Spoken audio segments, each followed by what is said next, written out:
What's up, Internet friends, and welcome to another episode of the PlayStation Plus Game Club. I'm Kevin Garaventa, and this is a show where we pick one game from the PlayStation Plus library and break it down for your entertainment, information, and amusement. Today, we are talking about MediEvil, developed by Other Ocean and published by Sony in 2019. This is a very faithful remake of the original MediEvil game on the original PlayStation, and playing this newer version feels almost exactly like that first one released in 1998 with a modern visual makeover. And to talk about all the good and bad that comes with it is returning PS Plus Game Club member Brian Everett. Welcome back. Hey, happy to be here. And then a happy Halloween episode to us where we talk about a guy with a mal-shapen skull. This is definitely one of those games that I feel really good for playing this season. Like earlier this year, before we did our first episode together way back in July, you suggested we play this game, and I said, can we hold off and hold on to this one for Halloween because it's perfect for Halloween? And I'm so glad that you agreed to do that. And we did Blasphemous, which is actually too scary for Halloween. It's too scary for any time of year. That's like your run-of-the-mill old, like any other horror game where it's just terrible things that you see. This one is Halloween themed, and that's why I love having it now. It starts with pumpkins, and then I saw that you guys also did a Halloween game for September, Evil Within. Yeah, we did the Evil Within, and that is a true scary horror game. It is one that could definitely give you some good scares and willies out there. But this one I equate to being like a theme park that is themed Halloween. And that's why it deserves to be the October game. So before we start jumping into that, Brian, you have a podcast of your own. Would you like to tell us about it? Yeah, I do a podcast with two of my special co-hosts, Ryan and Andrew, and we do a podcast called You Hate to Hear It. It's a bad song podcast where we listen to a song, we watch the music video, and you can actually watch us watch the music video now on YouTube in a demonetized YouTube channel because we're not actually allowed to show the music videos or play the songs. But we talk about the music video, we talk about the songs, we talk about the artist, the history, all the stuff that's in there. We make a lot of really rude, crass jokes. And then we kind of give our judgments on it. And we also recommend really awesome music to listen to. All three of us are musicians, and we just basically have a little good time, a real good old time, you know? Just it's basically like listening to your buddies talking about awesome new songs that are coming out.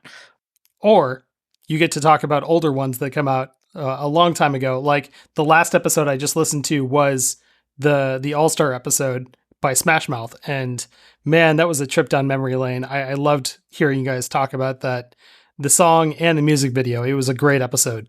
Yeah, we had a really great time talking about that one. We got to talk about Shrek. We got to talk about Smash Mouth, which is just a super fun 90s band, and yeah, it was a great time. Please give it a listen. And you can find us on Twitter at YHTHI Podcast, or X is what it's called now because some idiot bought the company. And then you can also email us if you want us to think about a song that you think we should talk about. We are yhthi.podcast@gmail.com. Awesome. Yeah. And if you want to be part of the PlayStation Plus Game Club, you can also email us at psplusgameclub@gmail.com, and you can recommend new games for us to play on this show and talk about on this show. But going back to that 90s nostalgia trip, just like you did for me with All-Star, we're going to take a trip back to the 90s with MediEvil.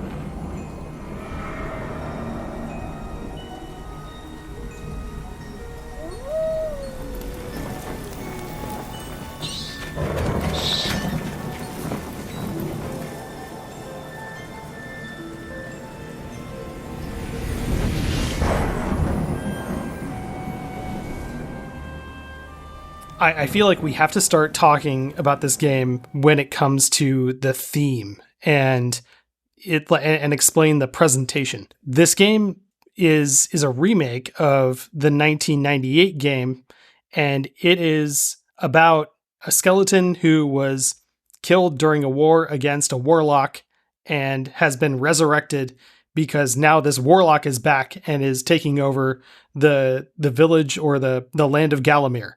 And this guy's name is Sir Daniel Fortescue, and back back when he was alive, he led the charge against the evil wizard. What was his name? I always forget it. Lord Is Zarak.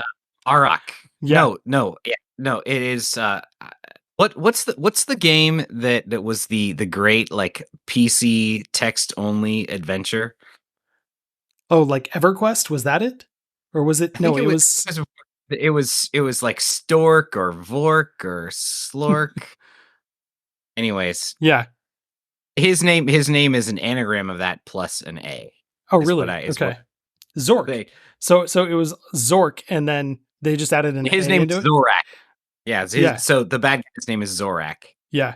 And yeah, Sir Daniel Fortescue, it's been said, led the charge against the evil necromancer Zorak, and was the one that took down all of his knights and slew single-handedly, apparently, the evil necromancer. But apparently, things are not always as they seem, are No, they? no, because while you're hearing the narration when this game starts, and they are recounting the legend of Sir Daniel Fortescue slaying Lord Zorak, you actually see what happens, and he leads the charge of an army storming the castle of Lord Zorak, and he just gets hit in the face by an arrow and is down before the fight even starts.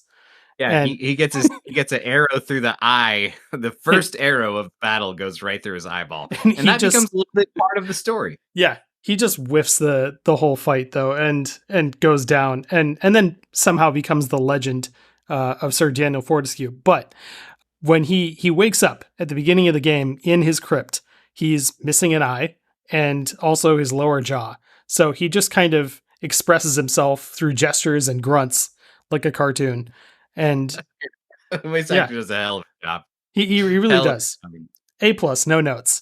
It's just it is just simple grunts, and there are other characters that talk to him in like full voiceover, and it's very endearing. But he just kind of replies with like, it sounds like a man without his lower jaw. Really, just perfect. It's pretty good. And then he's got just one eye, and it's really expressive. It's hilarious to watch. It is very much like a DreamWorks movie, and it's very endearing.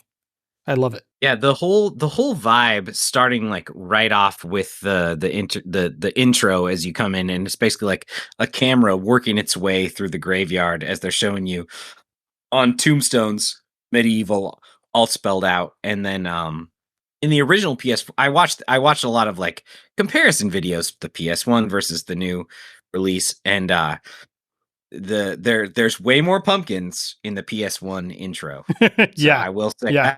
that's one point in the category for the original.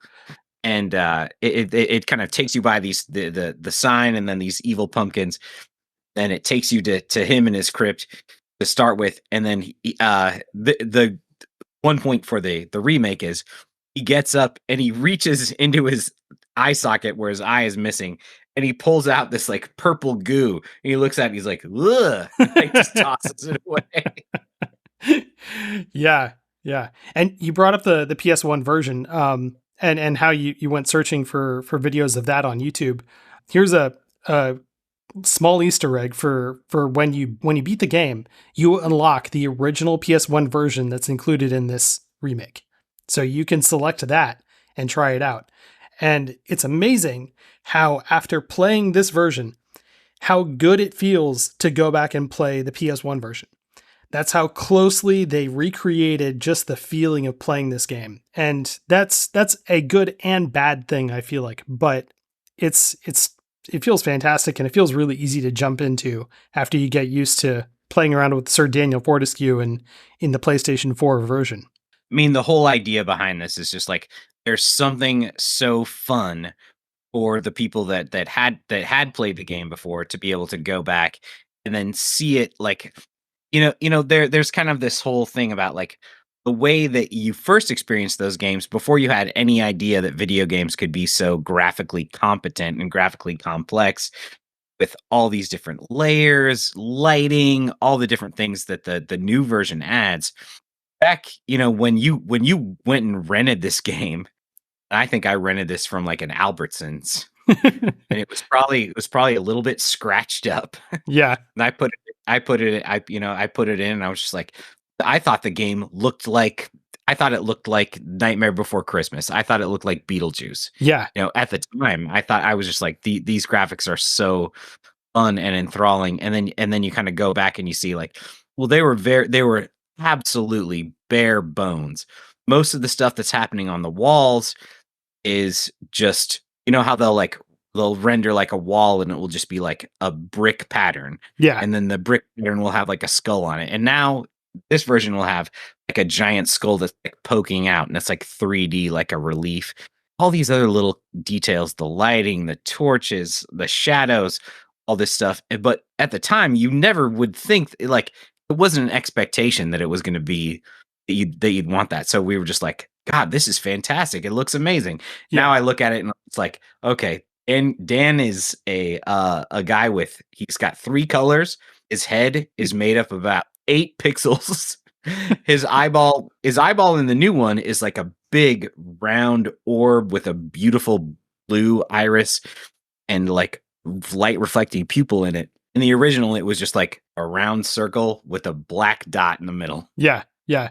It's like the remake here was intended for you to go back and play this version, and this is the way you remember it looking when you played it on PlayStation, like way back in 98. I didn't have a PlayStation back then, but I look back at this game and I remember seeing previews for it on TV, just like commercials. You'd see like 10 seconds of this, and I just remember like something dark and there's a giant pumpkin that you have to fight. That's all I remember from the commercial. But if I had gotten my hands on this game, I would have loved the hell out of it, because as a 10-year-old, I loved all things to do with Halloween. I loved scary movies, and I loved just like seeing weird looking monsters. And this game on PlayStation 1 had all of those. And so I immediately, when I started this game on PlayStation 4, I knew right away, like, oh, this would have been my jam when it came out in 98.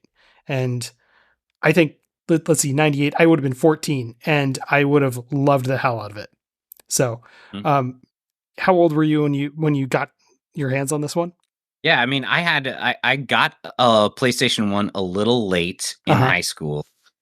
And I remember being able to afford the PlayStation and not being able to afford the memory card that came with it, so you actually save your games. So every time that I rented a game, I'd be like, all right, gotta finish it like today, like in one solid playthrough. And I definitely remember a moment when I was playing this game where I'd be like, I was like fairly far in it, and my mom was like, she came down, she's like, turn this thing off. It's time for you to do your chores. You need to vacuum, turn it off. I want to see you hit that button, power the thing off, put it away right now. And like, I was like, well, let's just pause it and I'll leave it on and I'll come back to it later. She's like, no. I'm like, Mom, you do not understand what I'm going through. And trying to explain to your boomer mom how memory cards work and how I couldn't save the game. I mean, I had Nintendos all the way before that. She's like, they save. I know they save. You're fine. Just do it. No, you don't understand. Same thing happened to me with Resident Evil 2. Oh, no. Yeah. And like, we got to the point where like we were down, we got eaten by an alligator. And my friend was like, all right, so we'll just load from our latest save. And I was like, here's the problem, bro. You don't have a save. We don't have the memory card. That's $20 extra. And I didn't have the $20. Sorry, pal. Yeah. Back to the drawing board. Oh. This game is full of those moments, those frustrating moments. And unfortunately, I think to the game's detriment, this game keeps that, like, if you get killed during any point in the level, you are going to have to go all the way back to the beginning of the level and do it all over again. Yeah. So, even from the shackles of death, my old enemy pursues me. You're too late, Fortescue. Already my army has risen from the grave. You will never leave this necropolis.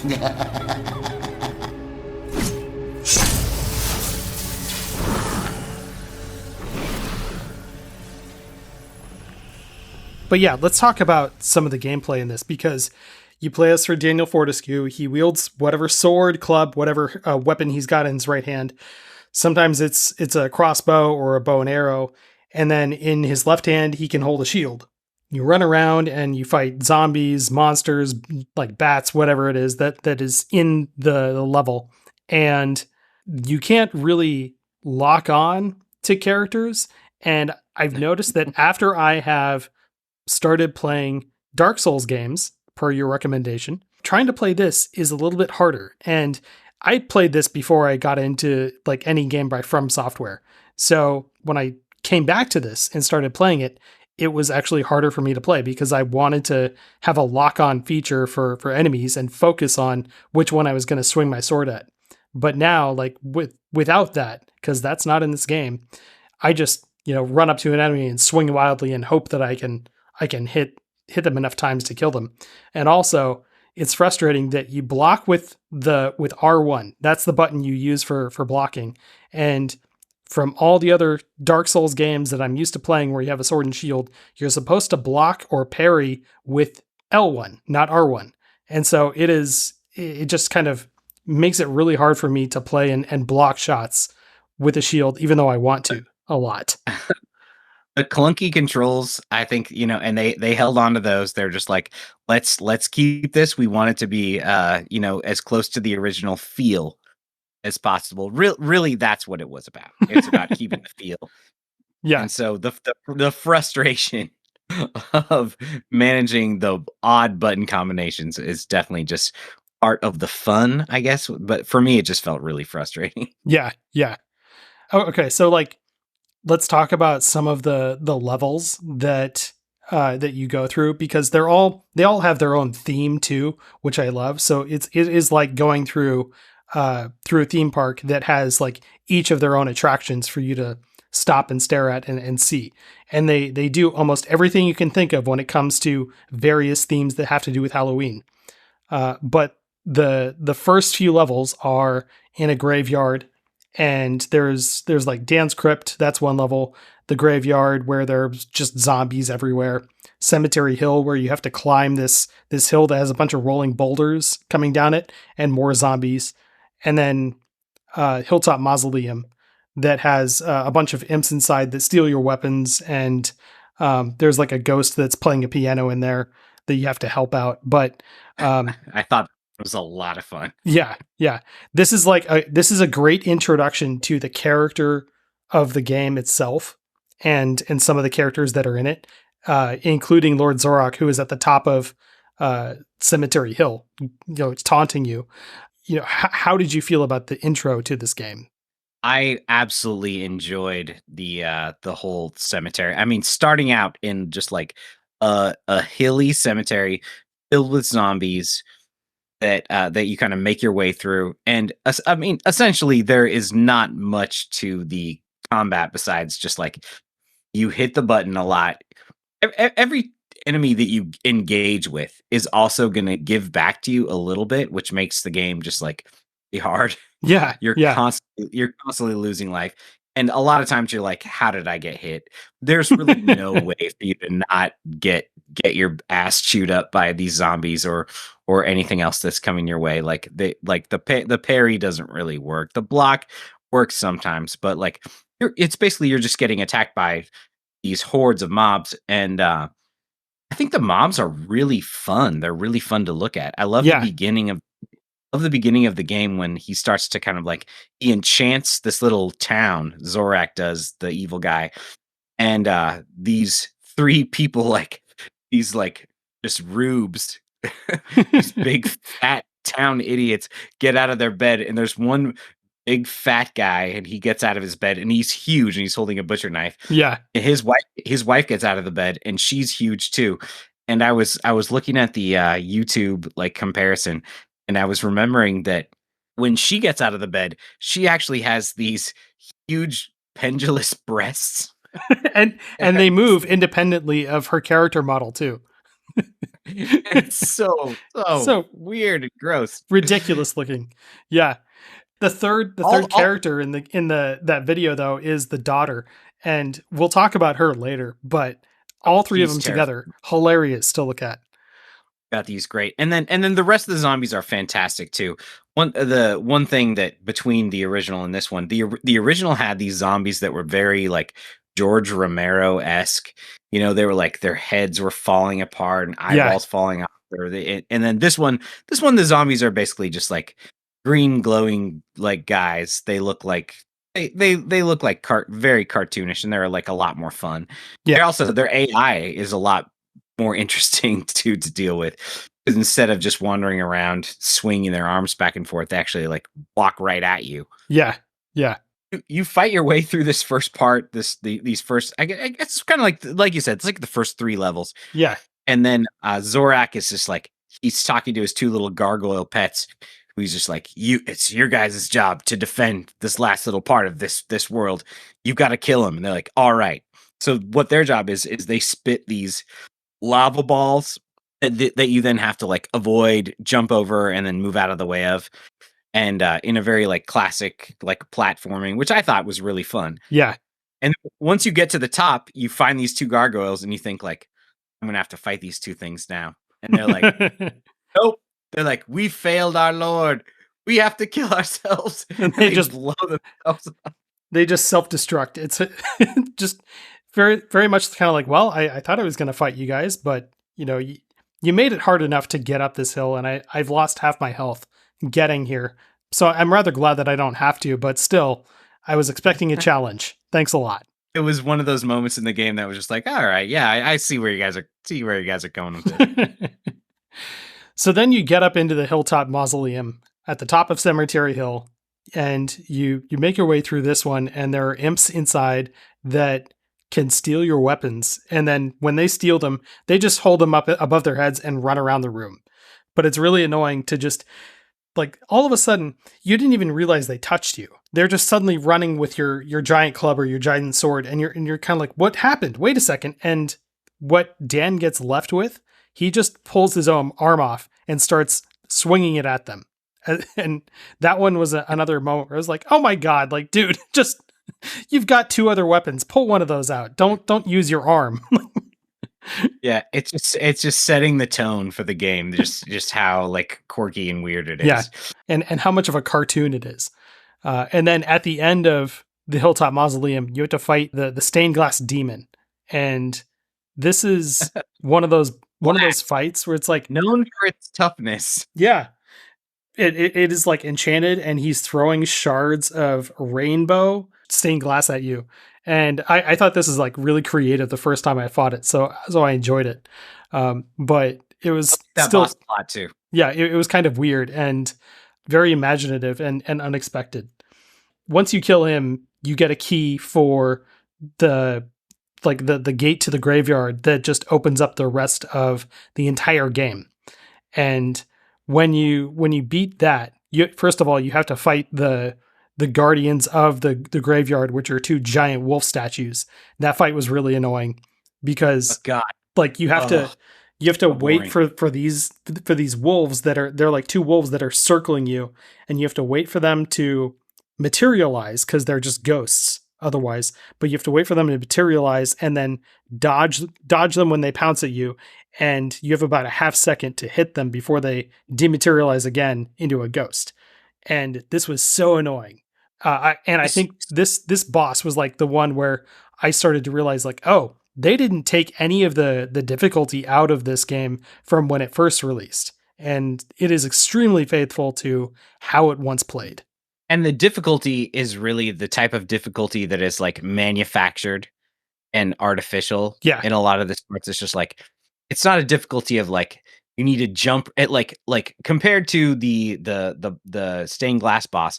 Stained glass boss will telegraph a little bit. Then you're moving the whole game essentially like is you're moving your guy out of the way. You're jumping over something. and then waiting for the right time to attack. Yeah. And then with the guard dogs thing, it's just like the whole part is just waiting for the right time to attack and then making sure that you have enough life vials, because they're totally going to hit you. Just like every other thing in this game. You're going to but luckily the game gives you endless life vials. You're constantly going, you have this little green bar up on top that's like, you're running out of life, getting hit, and then you run out of life. If you have a life jar, then your life goes back up, and so then you're fine. Yeah. And there's a million of them, and they're all over the place, and so they're really easy to find. So essentially, what the game just becomes is just like a time suck, and it really felt like in those days. I mean, we're a little bit past the point of like where you're taking essentially the idea of an arcade game, which is a quarter suck. Yeah. How can we suck all the quarters out of you that we possibly can and still get you to think that the game is fun enough to keep pumping them in? But we want you to die a lot so that if you actually want to get to the end of this game, where if you weren't dying, it would probably last about 15 minutes. If you are dying, you're going to be there all afternoon. So it's not really in that vein, but it's still very much like, well, what video games need to be is they need to be challenging, and the way that they're challenging is you die a lot. Yeah. Also, I do feel like this game does not it doesn't like help you do things that it probably should know that you're going to want to do, like replenish your health after you finish a level. So when you finish a level, it doesn't do that. It doesn't give you like a full health bar. So if you want to refill all of your health, what you have to do, at least what I figured out you can do, is just go back to the first level, Dan's Crypt, and go back into that level, replay it, and you grab the 2 health vials that are in that level, and then finish the level, start it over again, grab 2 more health vials, and keep doing it until you've got all of your health bottles full and you've got a full health bar. And that every time I did that, it took me about 20 minutes just to go back and loop through over and over and again, so I could grab like 10 or 15 different health vials and refill all of my health, just so I knew I was prepared for the next level. And it would be nice if they gave you all of that back when you started a level. It's just absolute tedium. And that starts to, the longer that you get through the game, the more you're just like, God and heaven. All right, then, going back to Dan's Crypt again. Here we go. All right, ready for the next one. Let's go. They do start to give you more, and also if you explore more, you get more. Yeah. But the thing is, the game doesn't really explore like it doesn't really reward exploration, because when you die in a level, you have to go back, and dying is really easy. Yeah. You could just like walk off the edge of like a flower, and then you go into a swamp, and then you're toast. Like the game actually could have, I mean, it's really Monday morning quarterbacking to look at this game and be like, all right, here's what you do with the dogs. You give Dan a torch that if he whips out the torch and like uses it, then he'll be able to see the ghosts and he can attack him. Yeah. Or other crap like that modern day games totally do now. Modern day games actually like have they like put more content into the game, and then they want you to experience that, and they don't really they also know that like, if I'm just dying and having to go play the first level all the time, I'm just gonna go play something else. Yeah. It does have this particular charm that is very endearing, and that's one thing that really kept me going. So when you do open the graveyard and leave it, the game now opens up and lets you go to one of 3 different locations, and you can choose whichever one you want to go to in any order. There's the Scarecrow Fields, the Sleeping Village, and the Enchanted Grounds. Which one would you go to first? Well, I already knew that I wanted to fight a giant pumpkin, so I went to the Scarecrow Fields. That's what I did. Death waits in the cornfield. Pick your route carefully and do not linger in the corn. So, like, you go through Scarecrow Fields, and it looks like the field that you're walking through that's loaded with scarecrows that attack you. It looks like a wheat field, but they say it's corn. And, I do think it kind of like they're not even sure what it is also. But then they do say it's corn eventually, and it's kind of like, you guys, are you sure this is corn? Because it looks an awful lot like wheat. But okay. And there's a lot of farmers from Iowa playing this game, being like, "Hey, the scarecrows, they start attacking you as you go through it. There's also more imps that are now driving these giant mechanized imps that you have to like get behind and shoot with an arrow. And then once you've made it halfway through that level, then there are like goblins, or there's something toiling away in the field that you can't really see. But if you venture into the field, they will attack you and kill you. So you got to kind of like make your way through the pathways that are made between different parts of the cornfield or the wheat field, and like kind of like find your way around to the exit of the level. And we should specify that every level in this game is structured in that you have to find key A to open door A, and then key B to open door B, and so on and so forth. And every single level is like laid out like that, but in some sort of very rudimentary maze. So it's really simple. PlayStation would not let you publish a game and that's like, well, all right, but you need to have a red key that opens a red door and a green key that opens the green door, and then finally you get the blue key to open the blue door. Yeah, that's how video games work. Shut the fuck up. Like it just every damn game, and even Resident Evil, which was kind of like the height of PlayStation 1 games as far as I'm. I mean, I guess really for PlayStation 1 games, probably Metal Gear Solid was probably like the best that they ever got for PS1, as far as just an excitement and like cinematics and gameplay and all that stuff. But like it was just always about finding a gosh darn, I'm trying to not swear here, finding a gosh darn key card so you could get through the door and then see the next part of the level. Yeah. Nowadays, games still work that way, but what they do, which is very intelligent in a way, is they disguise it. Yeah. Like Baldur's Gate has a thing that like, well, we want to keep you out of this area until you kind of like are able to do A, B, and C. So you have to like talk to this guy, do this, accomplish this, find this magic thing, blah, blah, blah. And then the guy's like, well, okay, here's a pass to let you down into downtown. You're like, oh, cool. Finally, I get to go downtown. But it's kind of just the same exact shit. It's just like, here's your blue key. Go open the blue door. Blue key gets you to downtown. Here you go. That's like your downtown pass. It's blue. Here you go. But like it's still Commander Keen. Yeah. Even Super Metroid, though, way back on Super Nintendo, figured out how to sort of disguise those keys because they would make them weapons. And then, like, if you got the missiles, then you could open the red doors. If you got the power bombs, you could open the yellow doors.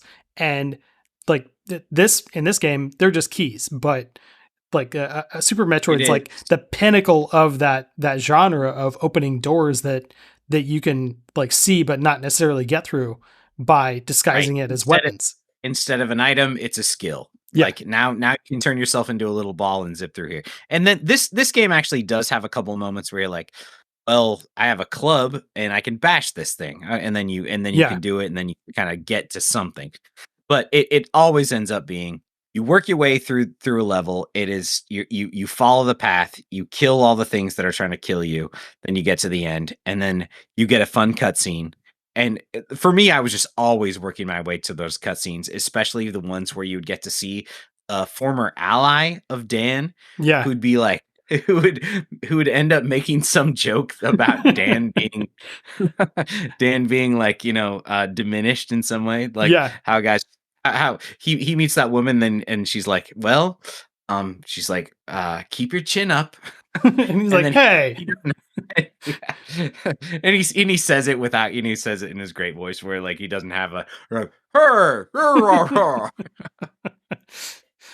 Okay, so you're talking about the Hall of Heroes, and if you've killed enough enemies in one level and you've figured out how to find, you found the chalice that is hidden somewhere in the level, you can pick that up and take that to the Hall of Heroes, and one of these heroes that recognizes Sir Dan gives him a weapon or like some treasure that they have found.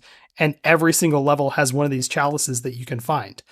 Like this you better is, get them too, yeah, or else it's gonna be a nightmare. yeah, because like these weapons that they give you really do help you along the way. So it really encourages you to explore in the level itself. But you're probably going to die the first couple of times that you go exploring because it's really hard to just get around and not get killed. But that also encourages you to revisit some of the earlier levels and just come back when you've got a little more a little more health to spare, or you got one of those new weapons that you can kill all the guys around, and then have enough guys killed to have that chalice be able to be collected. So that does encourage replayability when it comes to like finding stuff. And the Hall of Heroes also adds like that sense of reward of like really going through and combing through a level and finding every single thing there. But again, it's not that easy to do. And a lot of the times, especially later in the game, it felt like it was a lot less rewarding because they'd give you like 500 gold while I already had like 5,000 gold. So 500, not really going to make that much of a difference. It's a classic, like they got the economy wrong. It's just like, you've given me more gold than I can spend. The inflation is too high. What I need is more lightning bolts. Which then you can take that gold and go to one of the vendors, which is a gargoyle. It's just a gargoyle's head in a wall that you can go buy lightning bolts from. That's another great part of if you watch like the before and afters of the game.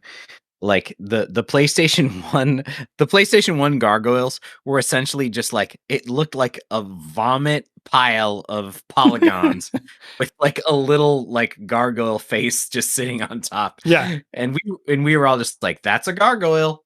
Definitely. And then in the remaster, it's this big, beautiful sculpted statue. Yeah. You're like, oh, okay. Welcome to the Hall of Heroes, where the bravest warriors from history spend eternity, feasting, singing, and arm wrestling. If they think you're worthy enough, you may be able to persuade them to give you a new weapon.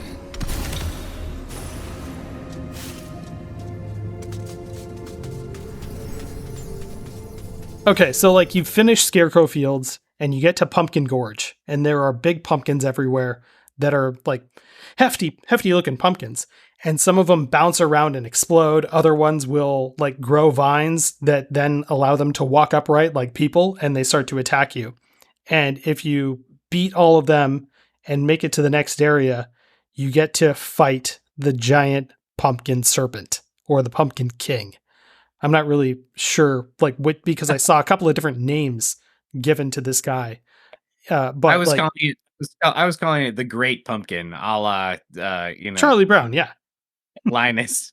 I'm like, Linus, why did you summon this evil monster, you little bastard? Take your blanket and get the fuck out of here, dude. This is like the iconic medieval boss fight. This is the one that I saw in commercials as a kid. And actually getting to see this thing in its remade version, it is kind of disgusting looking because it's got this giant mouth in it it looks like this giant rotting hole. So this is definitely a December pumpkin that someone just left out for a couple of months after Halloween.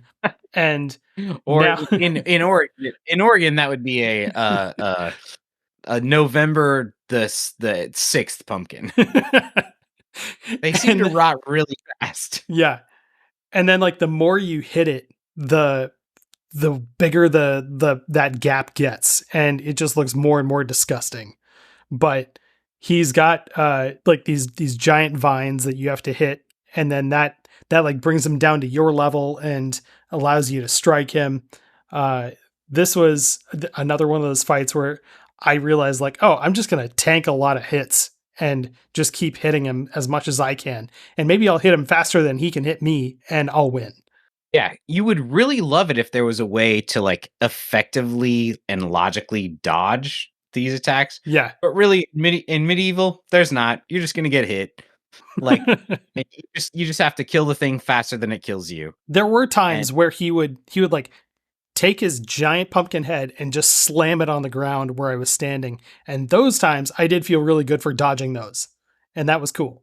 And is that's the fight where he then like will hide a little bit and be like, tee hee, you can't hit me now. You have to go Yeah. find my pumpkin spawn. And then you have to run around the level and go find these like hidden little gray pumpkins and smush them before you can come back and kill him. Yeah. And I remember like when I was playing it, I was just like, oh, this is kind of fun. Oh, blah blah blah. Now I gotta go do this and I'm gonna make him weaker. But then it occurred to me, I was just like, no, this is just another way that this game is making everything last so much freaking longer than it needs to. It's just drawing it out. Well, his health bar goes down really fast. And so it made me feel really confident the first time. And then he goes dormant and like you have to like run around the larger area and find those 7 spots in his underground vines that are popping up out of the ground. And while you're doing that, you can see his health bar refilling. And so I thought to myself, oh my God, I got to hurry so that I can stop him before he refills all the way. But rush. No. It's just the way to the next phase of this fight. But still, like seeing that health bar refill slowly as you're running around is still kind of frustrating because you're thinking like, man, come on, I gotta, this is not fair. It's not cool. My health bar doesn't do that. I was kind of like looking for a moment in that fight. Like, have you ever played Conker's Bad Fur Day? Oh yes, I loved that game. How like you fight the big giant poop and it's just like constantly talking to you. Yeah. Not talking, but singing. It's a musical. Singing, right? Yeah, it's a musical. It's the musical level, and so like I was just kind of hoping that I thought it was a missed opportunity for the pumpkin to just instead of doing that part where I have to go find little pumpkin spawns, the pumpkin to be like, I am the pumpkin and sing me a fun little song. Yeah, But yeah. no, It could have instead I'm off on another little fetch quest. It could have gone full Tim Burton on you and like gone like true Nightmare Before Christmas style, but it didn't go all the way. It just kind of, went dormant and it didn't say anything. So it could have been one more character that they added in, but instead it was just this iconic giant vegetable that you got to fight. But when you finally kill it, you get rewarded with a dragon diamond by the pumpkin witch who lives in the area. And what's funny is like at first I thought like, oh, did you actually make this giant pumpkin evil? And no, it was just Lord Zarok. But she's very sweet and gives you this diamond that you don't really know what you're supposed to do with. But anyway, like now you've reached the end of the level and you kind of just have to turn around and go back to the graveyard because there's nothing else for you in this pathway. And again, the game doesn't really tell you that you're supposed to go back. And so you're just kind of like, you beat the level and you're like, okay, well, now what? I live in the pumpkin patch now. It's another thing about this game that it's just like, it's dated. Like it is. These things about just like, well, the player will just figure it out with their endless amount of time that they have to just, look back around. In 1998, the internet was not as vast and knowledgeable as it is now. But still, you just kind of had to like try things out on your own or talk to your friends on the playground.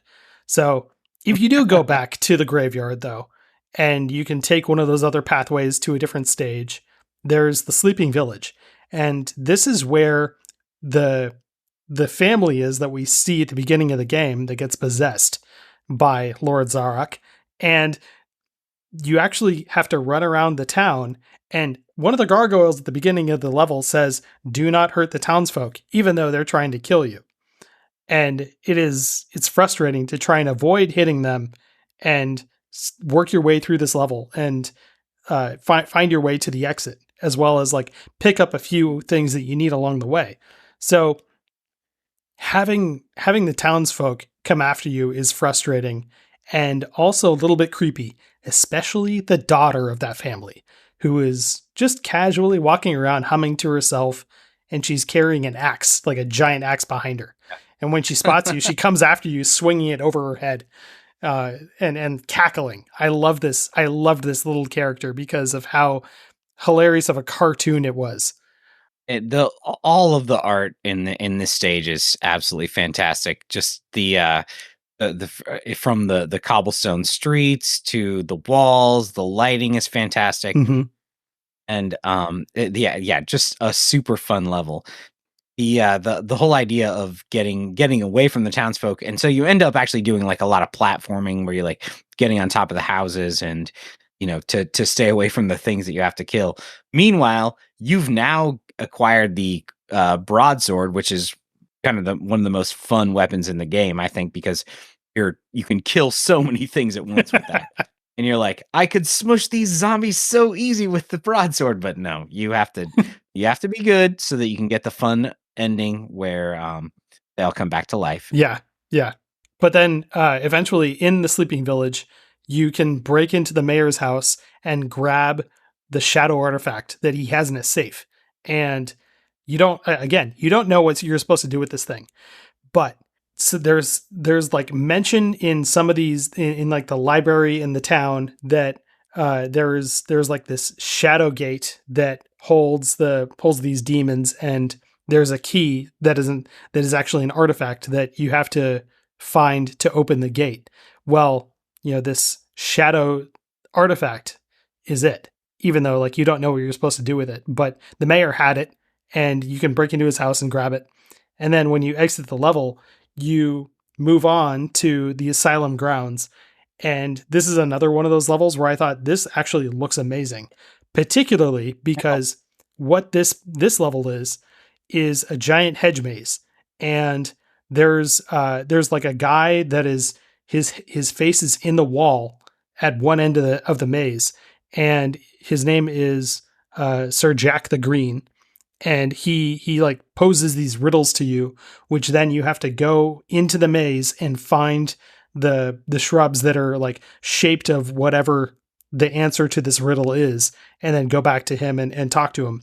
The way they've animated his face is like this stop motion, very low frame rate kind of way, and it looks really cool whenever he talks, and his voice goes really well with it too. But the way they've animated this is not like anything else in the rest of the game. And it's one that I won't forget. Greetings, Sir Fortescue. My name is Jack of the Green. I am the master of riddles, and this maze is my domain. You are free to leave, but only once you've answered 4 riddles. Puzzles so fiendishly difficult, so perplexingly complex, that no man has ever solved them. Ha ha ha. Now, try my first riddle. At night they come without being fetched. By day they are lost without being stolen.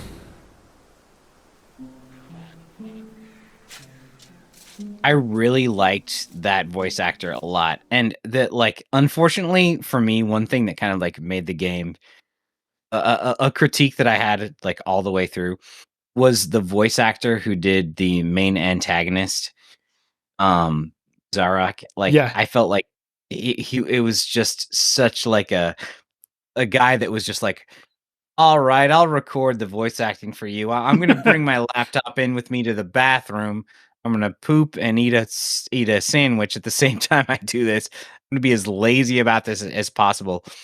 Like, a lot of the other voice acting is great. Like in the mayor's mansion, you meet this guy who like gives you the arrow, and he just like has this great big booming awesome voice. The voice acting's fantastic, and he of course talks shit to you because he's just like, well, now you only have a malformed skull and you look ugly and your teeth are stupid.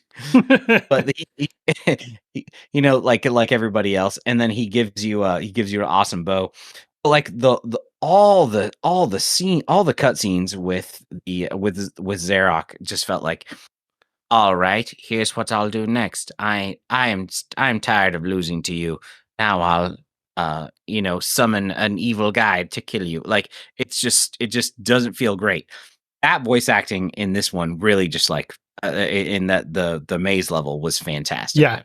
Yeah, Jack the Green really stands out because of like how his voice in particular creates this kind of atmosphere and adds to the rest of the level. And I wanted more of that kind of thing. But that guy in particular made me want to go back and play the level again, just because it sounded really cool. You think you're so clever, don't you? Here you are, Sir Clever Clogs. I grant you free passage through my maze. Find your own way out.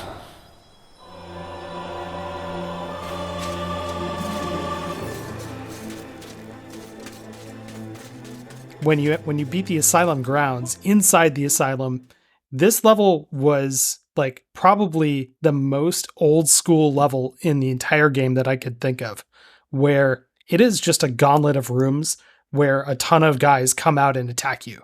That's it. That there's like no real puzzle solving in it. There's no actual platforming. Yeah. It's just like, you come into this room, tons of enemies. That's it. Yeah. Yeah, you get through this kind of just like beautiful little area with like a lot of interesting things like the self-playing chess and the big green elephant and stuff like that. And then you get there and you're just like, all right, here we're back to it. Just mobs rushing out.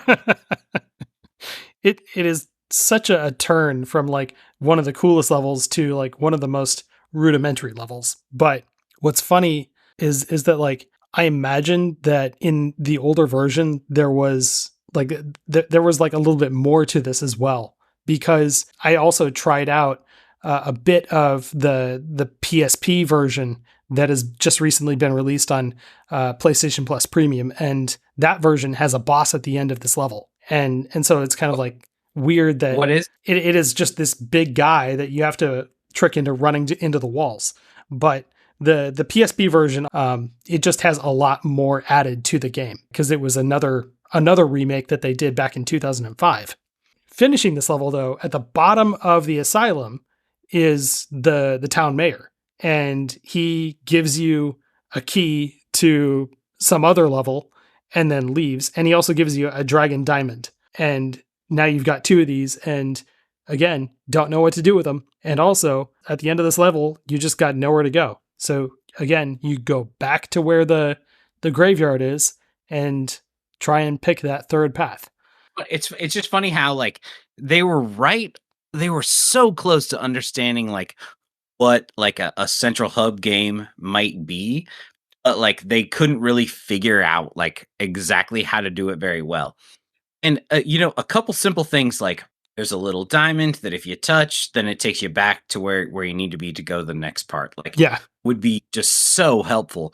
But this game even in the remake, they just didn't want to touch it. I think maybe kind of for the reason that if you are in the mayor's dungeon area, like there are a couple fun like little things to talk to, and stuff like that. But, like they just kind of refused to compromise on like we want this to feel like a PlayStation 1 game. Yeah, and I at one point I totally respect that. But as if you're playing the game just to play it, like if I showed this game to my son, he'd be like, boring. I'm bored. I'm done. Get out of here. Yeah. There's waypoints and everything like that, but it's just kind of not. It's like you said. You're like, what am I supposed to do here? No one's telling me. Yeah. You return back to the graveyard once again, and this time you can choose to go to the Enchanted Grounds. And in this level, there is a witch that you can summon, and she'll open up a side level for you that is completely optional. She'll give you this task to clear out the ant colony that is nearby and collect like 7 pieces of amber. And so she'll also shrink you down to the size of an ant so you can get into the colony. And the funny thing is when you start the ant colony level, you can smash like one of the crystal walls that are in the side of one of the tunnels and free a fairy that is there. And the fairy is he's got like he's got like a high-pitched voice, but it's also like a little bit of a tough guy kind of voice, and he's got a stubble. So it's like this weird Brooklyn version of a fairy that you free, and he's like, "Hey, thanks for freeing us. I've got 6 other friends that need freeing." Yeah, he's like, hey, I heard you want to get in the Hall of Heroes later, but we'll talk about that later. I'm sure you don't understand what I'm talking about right now. We haven't really explained it too much yet. Hey, bro, hey, come on, kill the Ant Queen. Hey, adios. Have all this gold. So, like, if you do find his 6 friends and free them, he, like, doing that lets you into the Hall of Heroes and gets you another weapon or reward, whatever it is. But what's great is that when you free them, like, they all look like he does too. So they've all got like these tiny little bodies, big heads, and a little bit of stubble on their chins. Fighting the Ant Queen was one of those bosses that killed me halfway through, and I was like, damn it, I got to start the whole level over again. But So fucking annoying. but yeah. Like it, and also like this one was it was kind of frustrating because she would just be stationary in one spot and make herself vulnerable every now and then, and the time where she is vulnerable is only when she like rears up on 2 legs or whatever, and she like makes herself available to like throw a spear at a couple of times. And I wasted so many spears because that window of time is a lot shorter than it actually appears to be. Like, she gets invulnerable about a half second before her animation actually starts to go back down and be on all legs. So it's another one of those old school instances where it's kind of like, you guys really could have tweaked this a little bit and made it feel a little bit more up to date. Yeah. God, no kidding. That whole level, I had the electric hammer, and I just love his animation. Yes. Like, it's the goofy way he just like holds the hammer above his head and then like goofily runs around before you finally smash the thunder hammer down. Just hilarious. He looks great. Yeah. It loses its fun after you have to do it for 20 minutes. Gotta say. Yeah. But like those first few times, it feels so good. It really does. Oh, and the Ant Queen reminded me of the Alien Queen from Aliens. Just like the way she's laid out, she's got like this giant egg sac coming off of her back, and you know, she's like breeding more ants behind her, and like she doesn't move, but she's there being really menacing. Yeah, absolutely. She looked like the Queen Mother. You can return to that witch and give her 7 pieces of amber, and she gives you a bunch of pieces of chicken as a reward. I did not know what to do with these, and I still don't. Did you figure out what these were for? No, dude, like half of the stuff in my inventory, I was just, I don't know. No, I was happy with the magic sword and really did not explore the other weapons that I had. Every once in a while I use the flaming bow, and that worked really well for some things, but like I most of the time I was just kind of like, I don't really know what this is for, and whatever I'm using seems to work really well. Well, the whole time I was just like, the whole time with the witch, I was just like, so you have a pot of boiling stuff and we're standing on top of an anthill. How about we pour that into the anthill and boil them alive? Hey, that's for dinner. Okay. All right. I guess I'll go risk my undeath. A lot of times in this, which is great in this game, an enemy will be like, and now you'll die. You're like, he's a skeleton. He's already dead. What else are you gonna do to him? There was one character that you interact with that, like, before you fight them, they say like, well, I'll rip the flesh from your bones. Oh wait, hold on. He's already dead. I'll tear your teeth out and tear your jaw off. Well, no, he doesn't have a jaw. Anyway, and so he just kind of keeps going on and on with that. The comedy's great. I love the Monty Python like style. Like the comedy it really kept me going on this. I wanted to hear what the next really bad joke was going to be. Yeah. What have you done? Once again, the shadow demons are wreaking havoc across the land, and it's all thanks to you. The single most destructive and wretched creatures in the history of the world, and you've given them an early parole. They will be heading for the ruins of King Peregrine's castle. Galamir is doomed.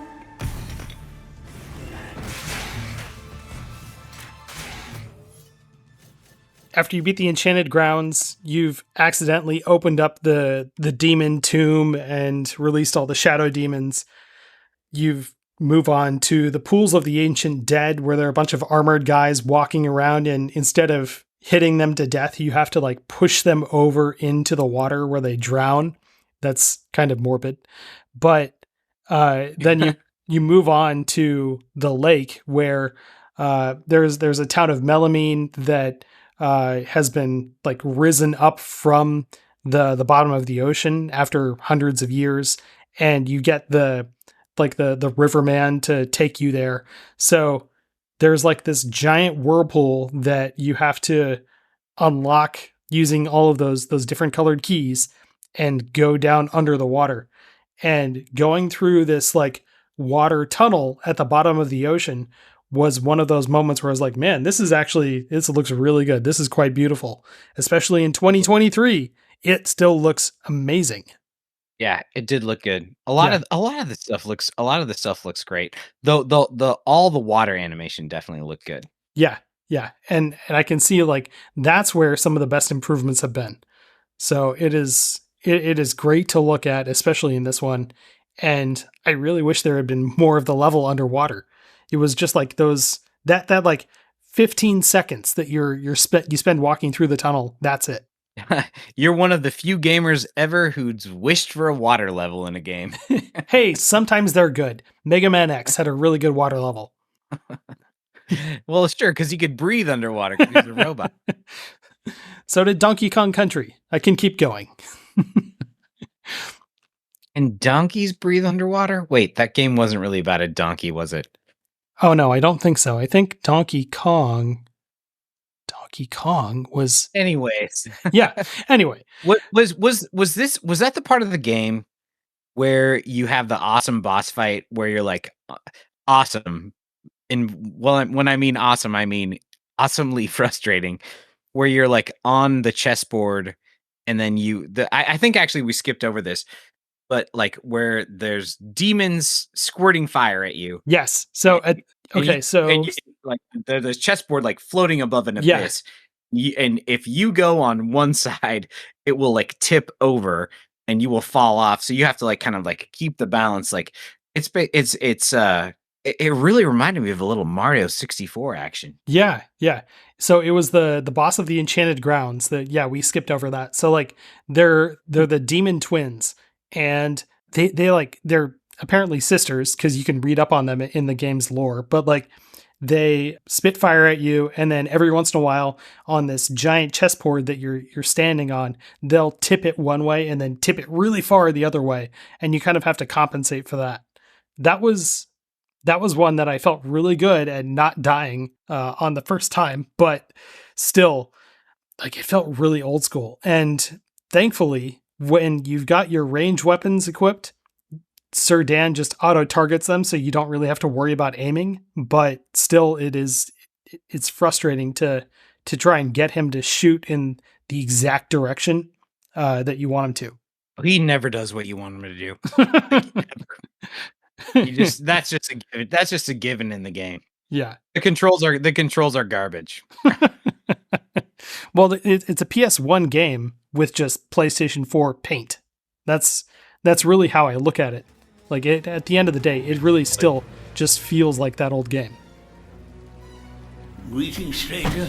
I am the boatman. It is I who ferry lost souls on their final journey to the land of the dead. But hold, have we not met before? Sir Daniel Fortescue, not you two. Thanks to Zarog's mechanism up to me eye sockets and lost souls have woken from the eternal sleep. Business hasn't been this brisk since before they invented sanitation. Look, if you help me to gather up a boatload of 8 lost souls and bring them here, I'll drop you off at the sunken town of Melamine. How's that sound?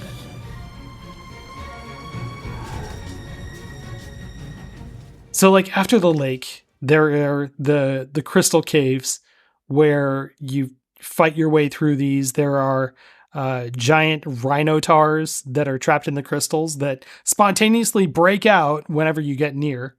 And then there's also a giant dragon that you can fight if you use those 2 dragon diamonds that have been given to you. You can place them in the eye sockets of this dragon's head that's in a wall, and that unlocks the dragon fight. And to hurt this giant dragon that is just his head popping out of the walls, you have to like slam a hammer onto the ground and cause crystals to fall on his head. This was one of those like I love the feel of smashing the hammer down. That was great. Yeah. But also at the same time, I was just like, it felt like a kind of a B movie where like hey, all we can afford is the dragon's head. You're not gonna get the whole dragon body, but it's gonna cost you too much. We can do the head. The little puppet comes out of the hole, he tries to bite you. Anyways, if you want the whole head, if you want arms, it's gonna cost you more, pal. Did you notice that the dragon had a Scottish accent, just like Sean Connery's dragon in Dragonheart? Yeah. As soon as he said something, I thought like, oh my God, it's that dragon. Like they're going for it. They're really doing it. It's just like, find me some women. Want to have vodka and women. If you don't have those, I'm gonna kill you, son. Anyways, I'm about to bite you. I'm hoping you're full of vodka when I bite you. So like, have you slamming? No, go ahead. I was just going to talk about Sean Connery movies, but we should probably talk about the game. Well, like slamming, I was going to say like slamming a hammer onto the ground to make these crystals fall on his head felt really inconsistent because a lot of the time I would just try and get close. He would breathe fire on me. And so I could not get that close to the dragon, and I'd slam the hammer down and the wrong crystal would fall because he had like 4 different holes that he could pop out of, and just like a crystal would fall over an empty hole. And I was like, God damn it, not that one. No, I wanted the green crystal to fall, not the red one. Come on. No, it's another way that this game just goes like, let's make the game longer. The game wants to play with you. Let's make it harder like, too. Yeah. Oh. The game is just like some annoying neighbor kid that is just like, you're like, all right, well, you said the pink crystal kills you. Here's a pink crystal. And so I win. Okay. Like, no, not that crystal. That was a blue crystal. God damn it, kid. Come on, you got to get close enough for me to kill you with fire. But if you do beat him, he just kind of, yeah. And then like at the end of it, he just kind of complains that like, oh, you made my head hurt. All right, fine. Here's a reward. And he gives you a chest plate that breathes fire. You're complaining that there's not a crystal that just like goes through his skull and cleaves its brain in half and spits blood. I wanted a satisfying death for this guy, but instead he's just like, all right, fine. I was the last dragon, and you've done killed me, son. Oh, pour me out, pour me a drink. Like it's shaken, not stirred.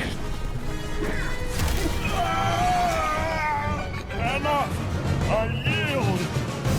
That really hurt. What did you have to go and do that for? Here, take this dragon potion and leave me alone. Drink it when you need it. It gives you armor that is impervious to heat. Plus it lets you breathe fire. Now go away. But anyway, you clear the crystal caves. By the way, that dragon boss is optional. You can beat the whole level without killing the dragon, or fighting him at least. And then you get to the next stage, the Gallows Gauntlet. This is like some kind of canyon that has a bunch of hanged guys or guys that have been impaled on spikes. Oh, that's not the part where the guys are hanging above campfires. No. That's the next stage. But the Gallows Gauntlet, the Gallows Gauntlet has like guys that are hanging from gallows that are on wheels. And so these gallows that have a hanged man on them can like roll over to you, and then the guys just kind of hang from there and swing at you while they're hanging. But I thought that was pretty funny how like the hanging apparatus itself just rolls around the stage. There's like this, like there's some teamsters that are just like, hey, yeah, well, for a couple extra bucks, we could put some wheels on this thing. They can roll around. It's the hangmen come back to life and want to be evil zombies and then want to attack people. All right, do it. Okay, yeah. Like you might be dead, but you're still mobile. Here you go. So for me, I was just like, I'm trying to get you off the gallows. Stop chasing me. I'm gonna cut you down. There's also a gate that is made of fire that you can walk through if you have the dragon's chest plate equipped. And if you go like down this corridor in the canyon, you can like find this serpent dragon spirit that slithers around the area and attacks you. And this thing also ended my playthrough of that level prematurely, and I had to play through the whole thing again. There's no way to fight this thing. You just have to avoid it for as long as you can, and it's really hard to avoid. So you're probably just going to tank a lot of hits when you actually run into it, as well as like deal with the enemies that are in the area too. But like eventually it disappears, and then you have to hit a couple of switches that allow you to gather up some other weapons and the chalice that's in this level. But again, the game doesn't tell you what to do with this thing. It might make you think that you have to fight it somehow, or just like run from it and like lead it into a trap, but nothing happens. He just disappears after like 60 seconds. And then if you equip that and the dragon helmet, you can breathe fire, which helps to kill all the mummies and stuff in that. It is cool. It's great how it just doesn't tell you anything. Yeah. As much time as this game spends talking, it really never tells you anything about the game. It's like, you have no chin, you have no eye. Okay, bye. And then like right after that is the level is the haunted ruins. And this is the castle that was the main castle in the kingdom of Galamir. And now it is just in ruins and taken over by shadow demons that are controlled by Lord Zarok. This is the jigsaw puzzle where like there are three hanging guys that you have to like try and save. That they're like hanging over fire, and it's terrible to see. And you have to sneak past a shadow demon without it seeing. And if it does see you, it's going to run over to a switch and hit the switch, and like all the guys will drop into the fire. I hit the demon that was patrolling the area and killed him, and then like wandered around this courtyard trying to figure out what to do and get the guys down from the post they were hanging on. There's a lot of chickens around. Will the chickens do something? Yeah. What happens? You have to smush the campfires and then put them out, and then the guys run away. Even though they're blindfolded, they all run to the same spot. And if you talk to them later, they're like, "We don't have anything to give you, but we do have these yellow colored rocks to give you." You're like, "That's probably gold. I'll take that." All right. Yeah, that's good. That's good. I could not figure out that you have to like smother the campfire with your hammer. And so like, I was just like, well, there's nothing else here, but here's a switch. This probably does something. Yeah. It drops them onto the fire. Sorry about that. It's so horrifying. And when they're hanging above those little campfires, like, can you imagine being in your underwear, like hung above a campfire, just cooking for all that time? Meanwhile, I'm just like, what are these chickens up to? Oh, there's a chest and a button over here. Yeah. Anyway, they're like, help us. I'm just like, God, the screaming. Oh no. But yeah, when you finally get them loose, they seem fine. Yeah. They were gonna put a little aloe vera on their legs, and they're gonna be okay. So then, like, inside the castle, you find the ghost of the king, and he tells you to like go down into the basement and hit a switch that will blow up the entire castle that just happened to be built on top of a volcano. I love that. He's like, I can't hit it, only you can, because I'm a ghost. Different kind of dead guy. You know, he's a ghost, you're a skeleton. He's not solid. Game. I try, I pull, my hand goes right through the switch. But what you can do with your skeleton hand is pull it. You're like, got it. Okay, I'll do it. Okay, so like the volcano is going to erupt throughout this castle and flood it with lava, and you have 3 minutes to defeat these 2 giant stone golems and then escape using the catapult. And like at the very end of the level, I thought like, oh, this is kind of hilarious. He's just going to fly out of the castle walls. And then that was great. Yeah. I saw the catapult. I was just like, here we go, baby. Let's go. Shoot me up. This is a great way to end the level. And then at the start of the next level, he lands in a field outside the castle and then gets chased by a giant Jabberwocky, which is a chicken crossbred with the dragon using magic. And so it looks like a dragon with a beak, and it kind of walks like a chicken, but it's Very giant. Python. Yeah. And then he Sir Dan is starts to run away from it in the cutscene, and you see a giant a tiny little worm sitting inside his empty eye socket, and the worm is screaming as he's running too. I thought that was great. Yeah. That's I wanted to hear. I wish that worm would have been like your Navi, your little buddy throughout the whole game. I was like, well, missed opportunity, guys.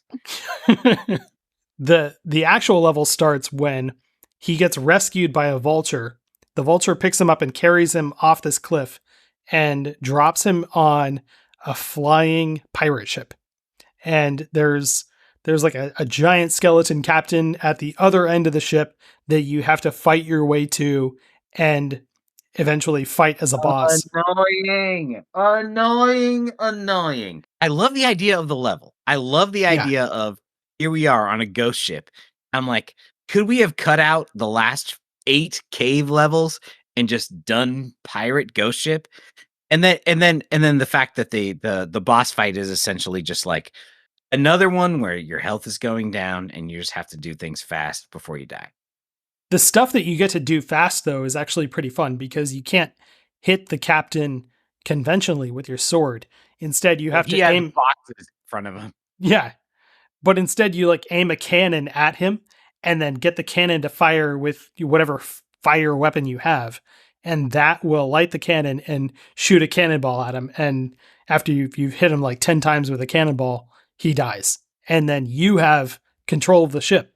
Hooray. Yay. Still very annoying. Because there are points Too in long. the boss itself for me wasn't annoying. It was the level itself I found really annoying because there are spots where you could fall into a pit and then you have to backtrack out of that pit and try again. And there are other traps that you have to avoid while trying to get out of that pit. That's the annoying part for me. Especially since in this part of the game, there's a lot of things that are like, oh, there's a black hole in the ground. If you go into it, sometimes you die. Sometimes it opens up a new secret area that you actually needed to go to if you want to proceed. Yeah, because there's a key. There's a key down there, and you don't know that. So it's just like, how do I know when I'm going to just drop dead and have to start the whole level over again versus when I'm going to go down here and fight some shadows and get a magic crown? Yeah. It's so it is frustrating. It is old school at its highest, its peak. And it's not always a good thing for the game, but it still feels like it's a classic. So it's good or bad depending on how you look at it. Captain, I thought you ought to know we have a stowaway on board. I've told the men to scour the decks for him. Good! I want that scurvy dog dangling from yon yardarm by his bowels! Is that really necessary? Couldn't we just give him a good tongue lashing and drop him off at the next port? Look! There's not a man-jack on this ship who wouldn't keel-haul his own grandmother for the silver in her hair! There'll be no tongue-lashing! Bring the landlubber to me and I'll tear him a new orifice! You've got control of the ship. He flies the ship to Zarek's castle, and the entrance hall to his castle it's this really oddly short level, but at one end of this level, you open up this chest and that frees a bunch of lost souls. And now you can backtrack to all the other levels in the game and do extra stuff to free these lost souls. So they've added another collectible for you to go find in other spots of the game that you've already beaten. But there's another reason that you want to go back and do those other than just trying to 100% the game. After you leave the entrance hall, the next stage is the time device. And this is the most Tim Burton level. It's got like brains that you can use, like giant brains that you can use as a trampoline. It's got eyeballs that have bat wings on them that fly around and shoot lightning. It's got like flying clocks that are like turning in weird angles and stuff. So it's also like this giant contraption that is a clock itself. And the narrator says that Zarak is going to use this to travel through time and take over the world in other time periods as well. And when the game said that, I was thinking to myself, just like, listen, I've seen this Zarak guy. He's not mentally capable of doing any of this shit. They also this guy's an idiot. They also say he has problems not turning himself into a chicken. So I think we're going to be okay. They also say it's powered by a dark magic called science. Wow. The game takes an interesting anti-science pivot right towards the end. That's great. Then science really has wrought some terrible things. The other day I was after I got my COVID vaccine and then the alarm went off. I started to crave human flesh. So I don't know. Maybe very this strange. Right. That's quite strange. I actually just got my booster shot this afternoon.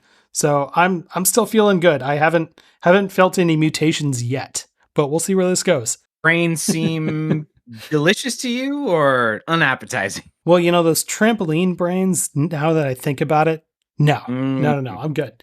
But after you've passed like the clock version of this level, then they tell you that you have to use the device in front of you that Zarak created to reach his lair. And he refers to the device as the train that will take you to his lair. Use the train. His magic time train. That's great.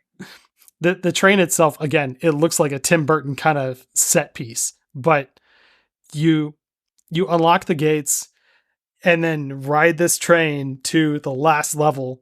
Zarak's lair. He has this giant arena for Sir Dan to fight in. And he calls upon a skeleton army to fight Dan.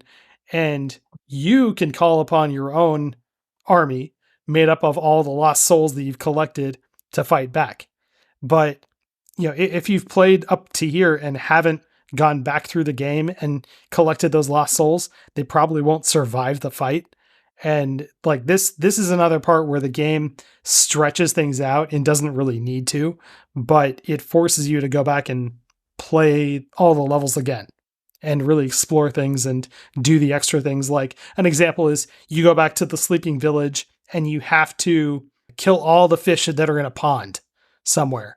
And then you have to fight some other things before you leave the level. And there are like extra enemies that you have to fight. But it's that kind of stuff where it's like, you have to figure out these riddles of what they would want you to do. Excitement. Yeah. Daring do. Stuff that you would only hear on the playground or now on the internet. So like you just have to start Googling, like, what do these lost souls want me to do and where are they? But if you've collected enough, you aid in the battle by sacrificing some of Sir Dan's own health to keep these lost souls alive while they fight the skeletons in this fight. This is another great part of the game where he's holding up this chalice, running around all of these skeletons, just zapping them, and he's like just running around all silly with his legs flying all over the place, and he's just like, whoa. Just zapping them with this chalice, like invigorating them with life as they beat the crap out of these other skeletons. Yeah. It's fantastic. That was my favorite part of the game, actually. The way he runs, I want them to play yakety sax while he's running around. It's just so that like all the skeletons on that Lord Zarak has summoned, they die, and then he summons in Lord Kardok, which sounds like Zorak, but it's Lord Kardok, his like army leader who rides a giant horse that is also a skeleton and shoots lightning and like does a lot of stuff. He summons other enemies around, and then when he stops, he becomes vulnerable, and it's a really annoying fight. But you have to kill him too, and hopefully he drops enough health vials for you to continue fighting, because now you fight Lord Zarak himself.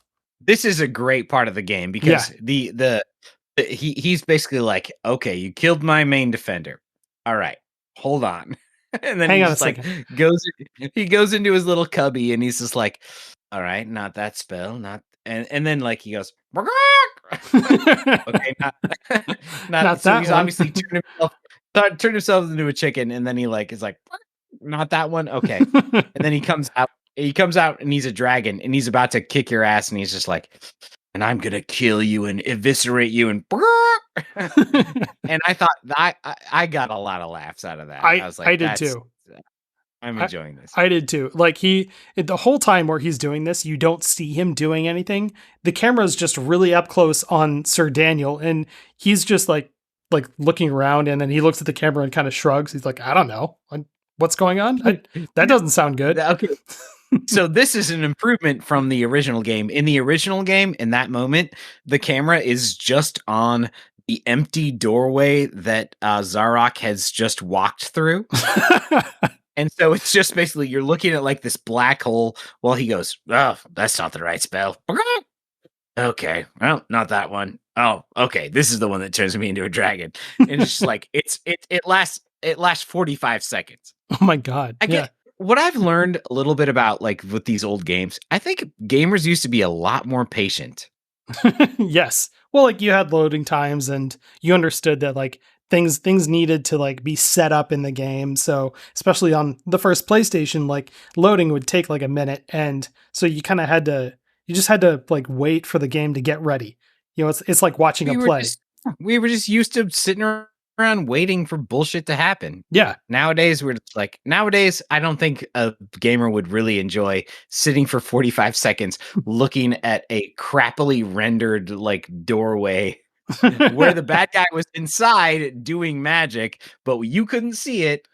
But like you had to just wait for. And he's like, you know, making jokes inside, but I thought it was great. I really enjoyed it. Yeah. And then he comes out. He's a big fucking silly looking dragon. He looks like a Beetlejuice dragon. He does in because the original. He's got his own head is still there. Like it's a somewhat larger version of his head, but it's still Zarok's head just on a dragon's body. So yeah, it looks like it's right out of Beetlejuice. It's scary enough. I thought I was just like, oh, that's a disturbing little image. And it's all striped like purple and green. It's just, what is this thing? And then he like starts to run around in the arena and he's really fast. He moves surprisingly fast. So it is really hard to manage this fight. But like he's like throwing out all forms of magic at you. He's breathing fire. He's like sending out shockwaves on the ground that you have to jump over. He floats up into the air and starts shooting lightning at you. There's like whatever kind of magic you could think of, he'll probably use it. And it's really cool looking. Just watch him. Don't be where he's pointing. Where is that spell? Ah, yes.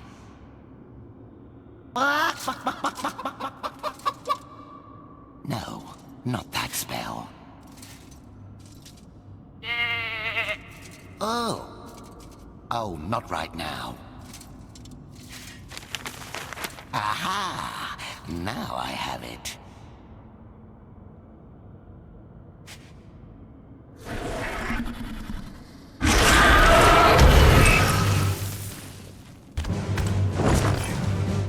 None shall defeat the mighty Zarok. And then when you finally defeat him, his body just kind of crumbles away, and inside is his original wizard form. And he's standing there and tells Sir Daniel that even though he won, he will never leave the cavern. And he makes his staff glow and the entire castle starts to crumble.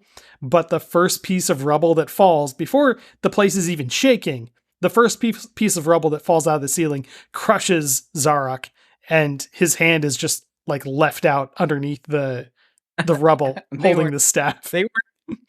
They weren't joking around at this part. They're like, hey, he's crushed and dead. Yeah. Time for our main character to do what he does best. There was like a stupid idiot.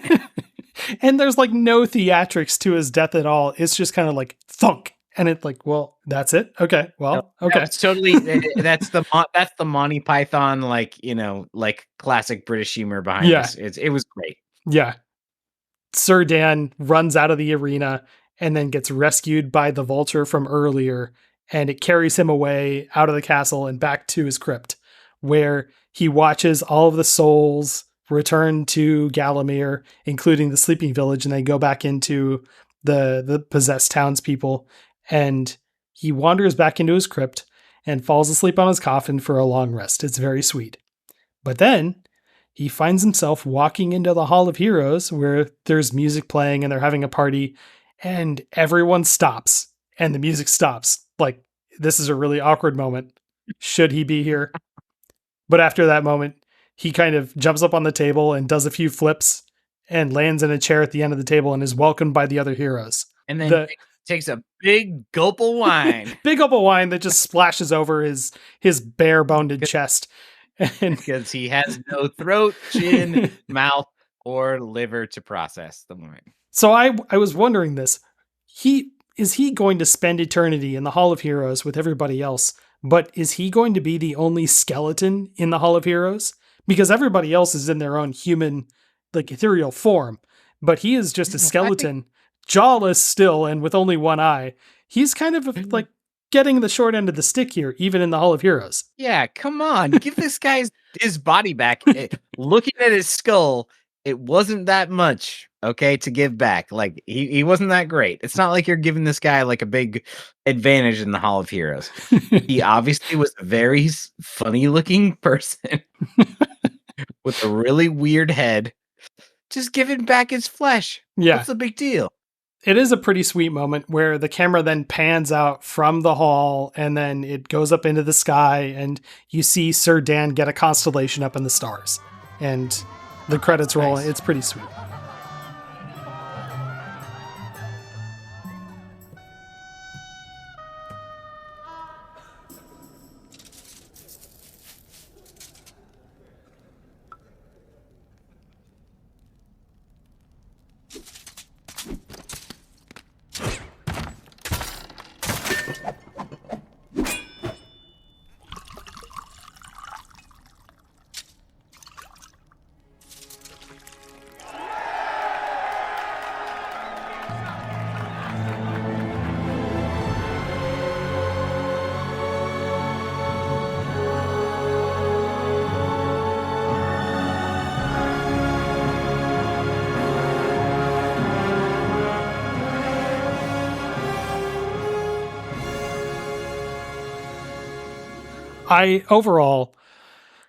I loved the personality of this game. Like, the gameplay it leaves a lot to be desired because it does go for that old school feeling, but it feels just like a DreamWorks cartoon, and I love that part of it.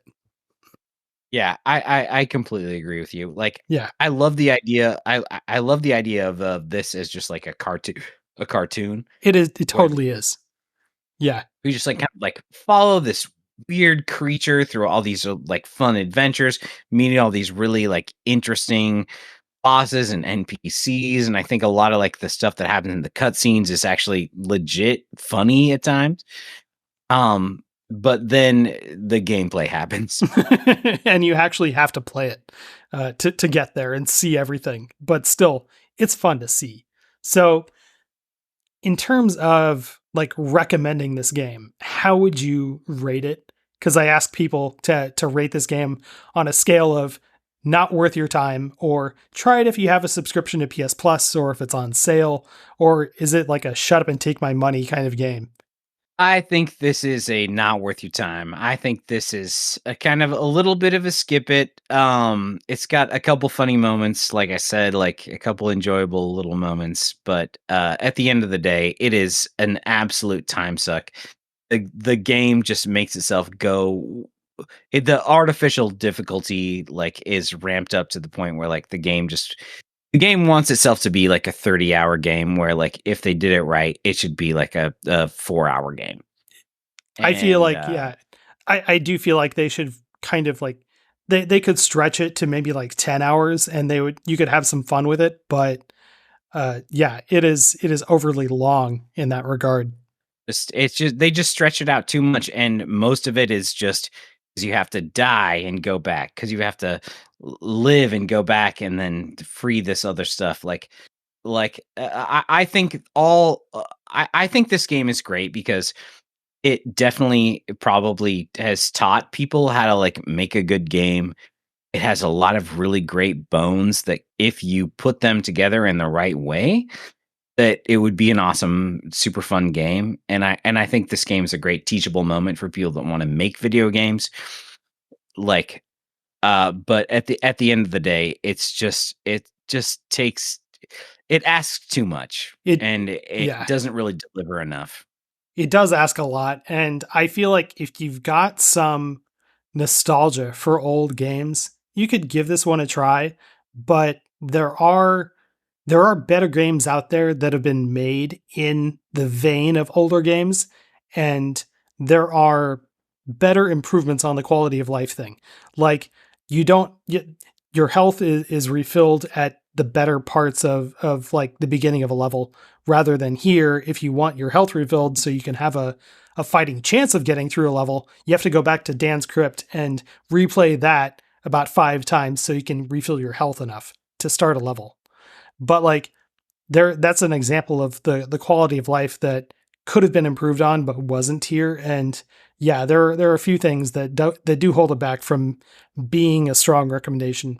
You know, I feel like if you do want to see something fun and cute, take a look at this game. But as far as like trying to get a great experience out of it, there is a lot other titles on PlayStation Plus that you can dive into that are a better time. So as far as recommendations go, for the actual books and more recommendations of this book club style podcast, what other games can you think of that are great to play for the Halloween season that might have this cute Halloween aesthetic to them? As far as cute, I don't know.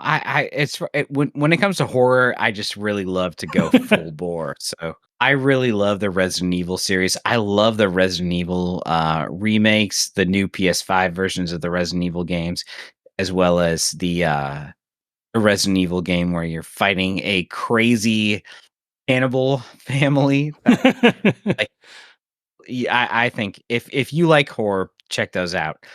I have been spending a lot of my time lately doing the playing Baldur's Gate 3 on nice. PlayStation. I love that game. I think that game is absolutely amazing.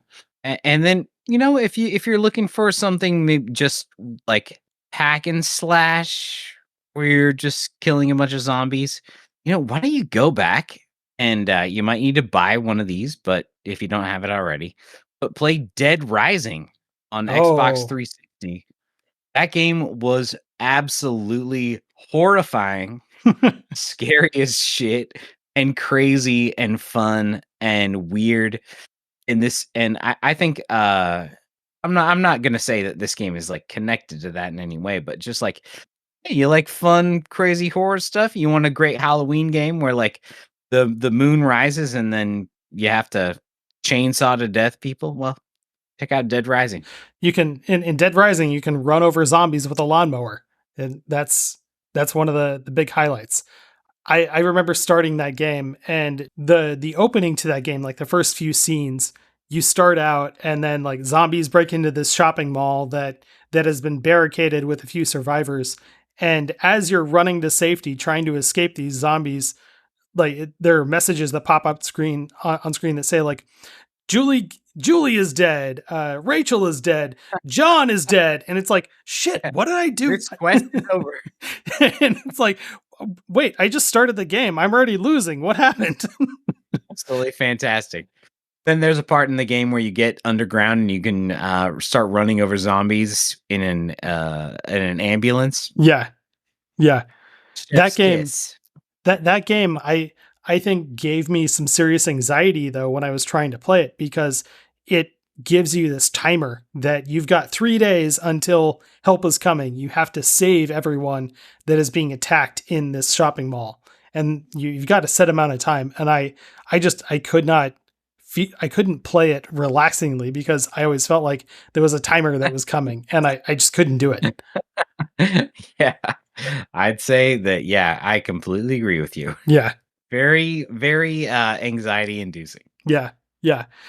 Some games that I could think of that are great for like this Halloween aesthetic. Costume Quest was really fun. I played that one like 15 years ago when it came out, but that one's really fun for just a bunch of kids running around on Halloween, trying to get candy.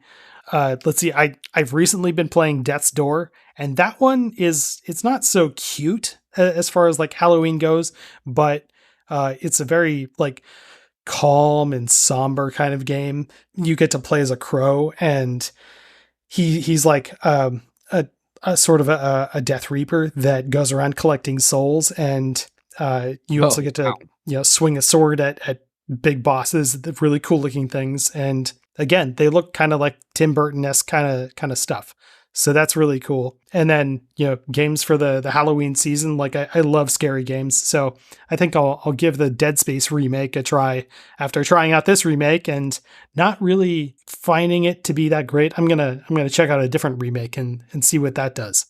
So I think you're right on the money with that. Yeah. Left a little bit to be desired. I love Dead Space 2. Oh, I would have loved a remake of that, but both Dead Space 1 and 2, fantastic. I don't know if I could choose between one or the other. They both do great things with horror, but it's like the difference between Alien and Aliens. Those two movies are great in different ways.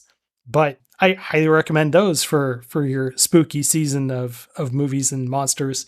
So anything else you're reading or watching that you'd like to recommend, or anything you're playing that you'd like to recommend? You know what? I just read, I guess I listened to in the car, the Stephen King Pet Sematary. And I think nice. That one kind of holds up a little bit. I think there's a couple of moments that I was like, well, let's fast forward. But I was really enjoying that Pet Sematary. So check that out. They'll never make a video game out of that because, well, what could the video game be? Press B to resurrect your dead son. What if you're managing the different parts of the cemetery and you have to cultivate the graves of all these pets and make sure that nobody actually like tries to bury their kid that they want to resurrect. I love that. Yeah. Some on one side of the map and on another, and handling things, and on another side of the map, someone comes in like buries a cat. That's great. Yeah, hell yeah. Notification pops up on screen that tells you like another neighbor has buried their dog. Like, oh great, damn it! Now I got to deal with this thing. All right, here comes the dog. All right, digging itself out of the grave. Sparky has come back from the dead with a thirst for human blood. Okay. Great game. Yeah, I love it. I've got one more recommendation, and it is again on the kind of the spooky side. So keeping in line with the Halloween, the mysterious theme that we are going to be playing next month, Inscription. And all I can tell you about that is that it's a game where you play cards against someone or something. I purposefully have avoided learning anything about it because every time it gets mentioned, somebody says, you have to play Inscription. And they say, don't read anything about it. So that's all I can say about it. But have you tried out Inscription? I have not, but it sounds interesting. Yeah. Maybe when I'm done with Baldur's Gate, maybe I'll give it a shot.